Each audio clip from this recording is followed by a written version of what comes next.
같은 길을 반복해서 걷는 동안 우리는 이미 길을 잃고 있다는 사실을 잊는다.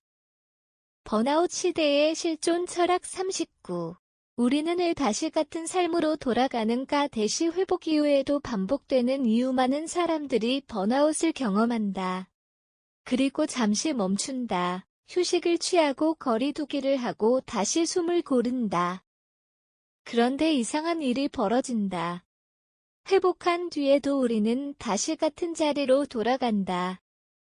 다시 과도하게 일하고 다시 관계에 휘둘리고 다시 자신을 소모한다. 왜일까?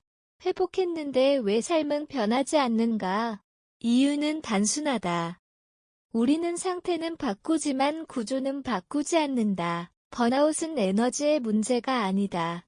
삶의 방식의 문제다. 하지만 대부분의 사람들은 이렇게 생각한다. 조금 쉬면 괜찮아질 거야.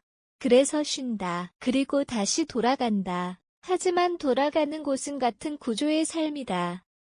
과도한 책임, 불분명한 경계, 타인의 기대 중심의 선택, 인정해에 준하는 존재 방식이 구조가 그대로라면 회복은 오래가지 않는다.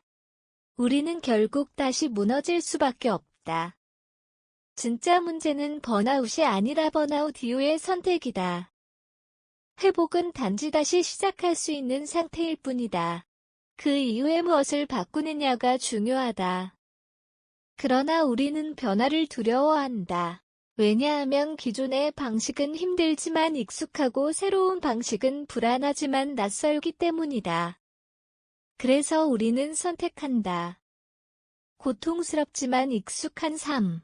이 선택이 우리의 삶을 다시 원래의 자리로 되돌린다. 번아웃은 경고다.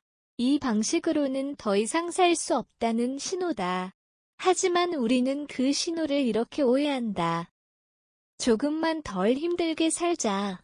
그래서 강도를 낮춘다. 하지만 방향은 바꾸지 않는다.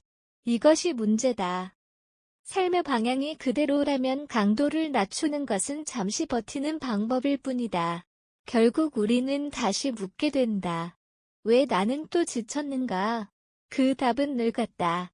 우리는 아무것도 바꾸지 않았기 때문이다.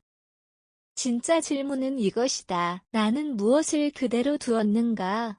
타인의 기대에 반응하는 습관, 거절하지 못하는 관계성과로 자신을 증명하려는 태도, 멈추지 못하는 불안. 이것이 바뀌지 않는다면 삶은 반복된다. 회복은 있었지만 변화는 없었기 때문이다. 그리고 변화는 외부가 아니라 선택에서 시작된다. 결국 문제는 회복이 아니다. 문제는 회복 이후의 삶이다. 우리는 다시 선택해야 한다. 같은 방식으로 돌아갈 것인가 아니면 다른 방식으로 살아갈 것인가? 번아웃은 우리에게 묻는다. 이대로 살 것인가? 이 질문에 답하지 않는다면 우리는 계속 반복한다.